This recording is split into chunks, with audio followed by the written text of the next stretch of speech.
along today as we learn how to dehydrate food.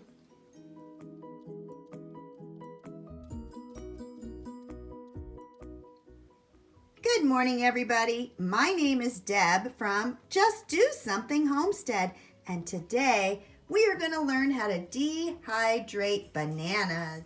This may seem like an odd way to start a video on how to dry foods, but last week I found this amazing plant food, and it is made from leftover produce that turns into their fertilizer, which goes on to your garden. And when I read the back of this, I'm like, wow. So let me read you some information about what happens to foods in the United States. All right, let me read this to you. It says Americans throw away over 30 million tons of food waste a year that could make enough soil to grow 1 billion tomatoes. In America, 40% of food goes uneaten.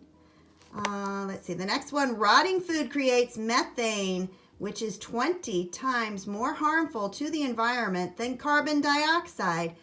Less than 5% of food waste is recycled. And so this little bit of information really surprised me. I knew that there's a lot of food that gets wasted, but I was not aware that it was that much.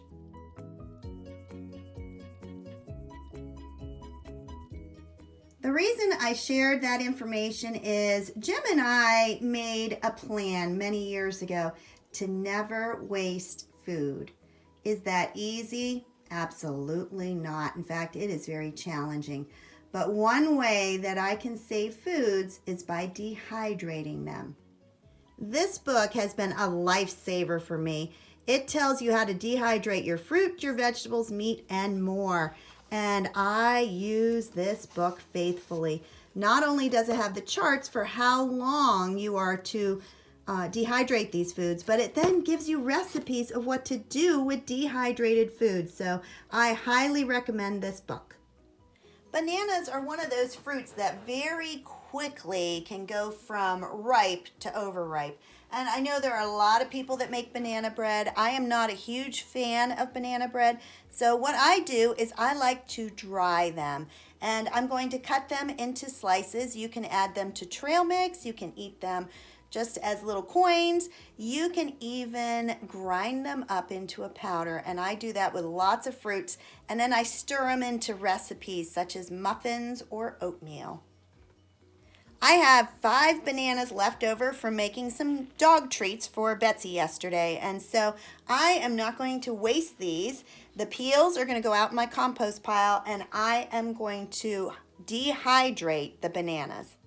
The first step in dehydrating your bananas is to peel them, and so I am simply going to peel all of these bananas, and I'm going to put them on a plate because there's another step to do. So just peel them all, put them on your plate.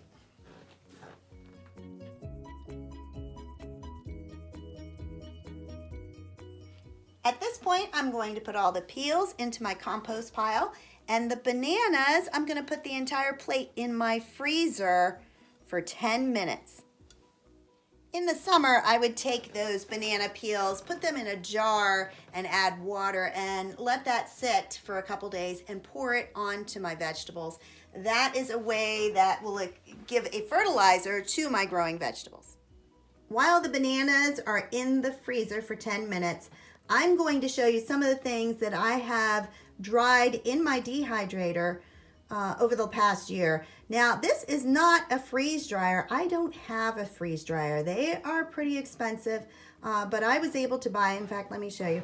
I was able to buy this little dehydrator, and it was not expensive. It's not a name brand, but I like it because you can control the temperature. You have 6 racks in there, and you can control the time. So time, temperature, on and off. So it's a very easy one to use.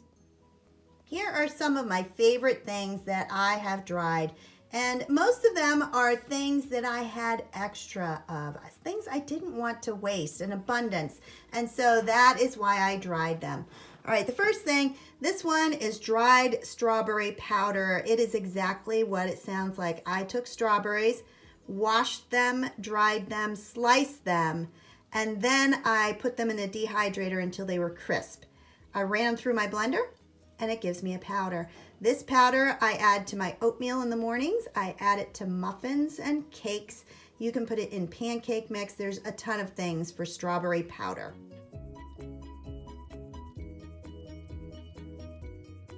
These are yellow beans that I grew last year. They're just beans and I dried them. I can throw them into soups and stews. Did you know you can dehydrate frozen vegetables?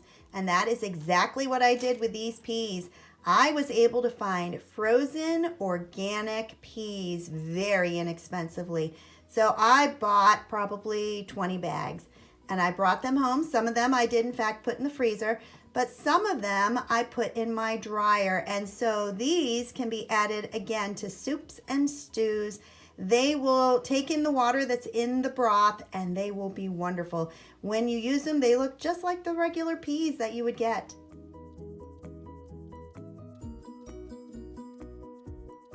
Onions. Probably the one thing I use more than anything else is chopped onions. And as you can see, there is not much left in this jar. If I use it quickly, I just put on a plastic lid.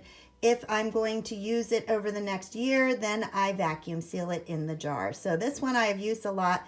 Same kind of thing. Add it to some omelets, put it in a stew. So easy to use, much faster than cutting up an onion. And a word to the wise, don't dry your onions in the house. You're going to want to take that dehydrator out on the back porch. They are very, very strong when they are drying.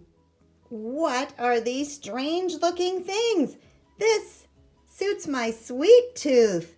These are strawberry marshmallows, and I made them last year. This is something that I vacuum sealed, and all they are is marshmallows. I put them in there. They puff on up. These I cut in half. They used to be square, and so I cut them in half. I lay them flat. They puff up, and they are wonderful. Now, I took the lid off this morning to unseal it and make sure they were still crunchy. Let me show you what they're like. This was done a year ago. The bottom of it, that's the mesh from the trays that I put it on, but they are crisp. When you dry marshmallows like this, they have a crunch to them. It reminds me of free-dried ice cream. So let me show you what the inside looks like. My goodness. As you can hear, they are crunchy. I had actually purchased these marshmallows from an outlet store. They were 5 packages for $1. They were starting to get a little dry. Well, I'm going to dry them. But they were smash variety, and so they had strawberry and chocolate mint and cinnamon. They had so many flavors. But I made these for the grandchildren. I have to hide them. They inhale these things. And the last one that I brought out to show you may surprise you. It is another powder that I make. This is cinnamon marshmallow powder. It's the same thing as my strawberry marshmallows, except when I was done, I ran it through the food processor. I made a powder, and oh, I stir this into my coffee. These bananas have frozen for 10 minutes, and now I'm going to slice them. They are still soft. I am going to aim for about 1/4 of an inch. So not very thick. You can go down to 1/8 of an inch, but definitely not a 1/2 inch.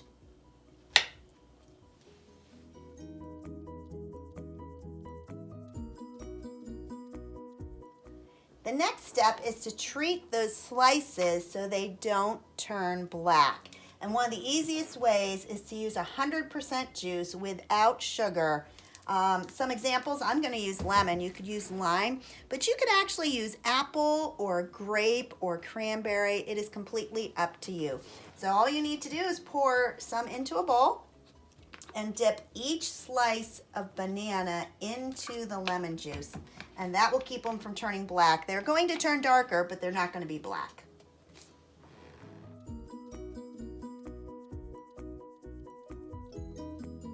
I'm going to use my fork, and I'm going to pierce each banana, dip it into the lemon juice, and then place it onto my wraps.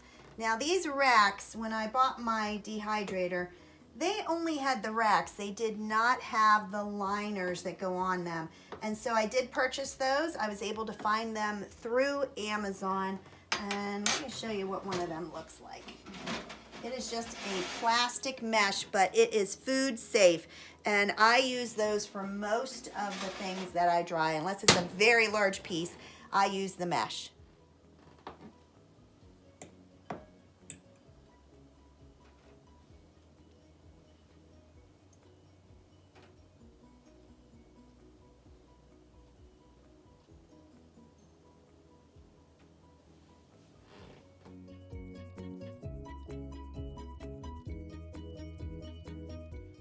I have filled up one tray of banana chips. You want to make sure that they are not touching.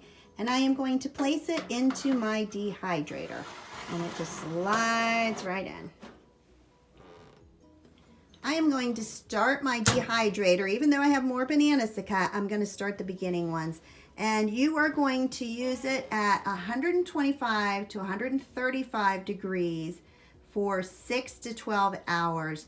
6 hours, they would be pliable. That means they would bend, they would be soft, but they would be dried enough to preserve. And the 12-hour one means they would be completely crisp. I'm going to go for the crisp because I am definitely going to run them through my food processor so I can add the powder to my baked goods.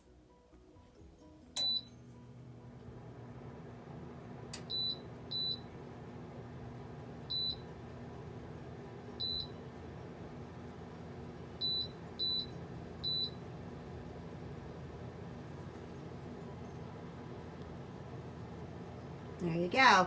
So I set it for 12 hours at 131, I believe was the temperature. I'm going to finish slicing the last 2.5 bananas. The first tray took 2.5, so I know I can fill one more tray with those today. If you found this information helpful to you and you know other like-minded people that might be interested in my channel, I ask you to subscribe, like, and share. And you have a wonderful day. Take care. Bye-bye.